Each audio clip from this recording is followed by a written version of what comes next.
Ayan, hello pong muli. Ayan, muli ito po ang inyong lingkod, ang Maestro Panaderong Gala. At ayan, so magbigay muna pong muli tayo ng gulayan tips or gardening tips. Ayan, sa pagtatanim ng mga halaman o halamang gulay. Ayan, at welcome pong muli dito sa aming gulayan sa paaralan ng Post Elementary School. Ayan, so i-background po natin ang mga fresh lettuce. O ayan, so magbigay po muna tayo ng gulayan tips. Ayan, so ito po ay naipakita ko na last time o naituro ko na sa aking video tutorial ng pagpupunla.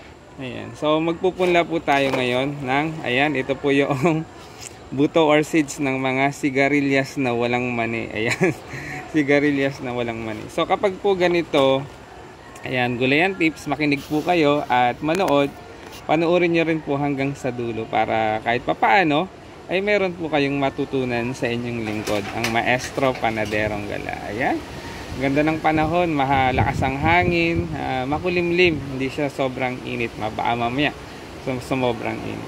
So kapag po, ayan, tandaan po natin, kapag po yung mga buto tulad po nitong sigarilyas, kasi po sila ay makapal at matigas. Ayan, matigas yung kanilang seed coat o yung coating niya. Ayan, so need po natin siyang ibabad. Ayan, so usually ang ginagawa ko pong pamamaraan nito is ibinababad ko po siya ng overnight. Ayan, so ngayon ibabad po natin at bukas ay pwede na po natin itong i-transplant mismo dun sa mga seedling tray o ilipat or itanim. So masyado po itong makapal or matigas yung kanyang balat, kaya ang karaniwan po is inilalagay po natin o ibinababad po natin muna bago itanim sa mga lupa or sa punlaan. Yung iba po nitong pamamaraan, ayon po dun sa aking na attendan na mga seminar or training, tinutusok pa po ito. Ayan, so ito po yung kanyang ayan, pakita ko lang sa inyo. Ayan, so tinutusok po siya ng karayom. Ayan, para pumasok po doon yung water o yung magkaroon ng moist doon sa, o mamasa-masa sabi ni ama. Magkaroon ng moist po doon para makatulong at mabilis na mag-germinate yung ating mga buto or seeds. Ayan, so sana po ay meron kayong natutunan. So gawin ko na po. Ayan, so siyempre kailangan po natin ng ganito container or ayan, na pagbababaran or sa tabo na ganito po or ayan.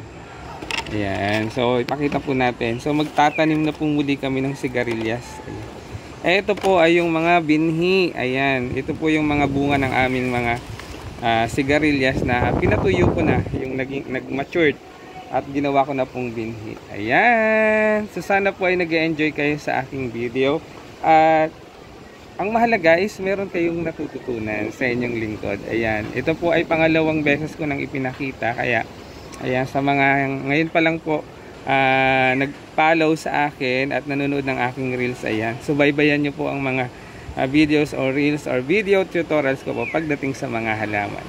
Thank you for watching. Ayan, kaya mag-follow na. Kung meron po kayong mga comments and suggestion, i-comment nyo na lang po dyan sa comment section at mag-iwan po kayo ng bakas para kayo naman ay aking mabalikan at mahagkan. Ayan, thank you for watching. Ilagay na po natin. And then, after po ng isang araw o overnight nating pagkababad niyan, ayan, ito po. Ibinababad po natin yan. Ayan.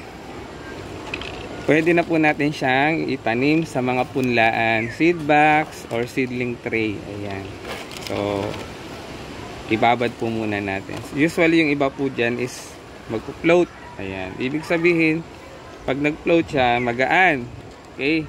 So, ibig sabihin niyo po, yun ay gulayan tips po muli. Pag lumulutang po, 50-50. Ayan. Ibig sabihin, may posibilidad po siya na tumubo or hindi. Ayan. Tingnan niyo po, karaniwan po lahat ay nakalubog. Ayan. O, ilulubog. Ayan. Joke lang po yun. Ayan. Ayan, isama natin yung mga parang medyo, ayan, tulad po nito. Ayan, so mapapansin nyo po, yung balat lang po yung nakalutang yan. Ayan. Lahat po ay ayan, nakalubog. O dapat talaga nilulubog. Thank you for watching. So bukas po, ang part 2 natin sa susunod nating video Yung part 2 na po natin, yung paglilipat na po natin ito sa seedling tray or sa mga seed box. Thank you for watching. God bless us all.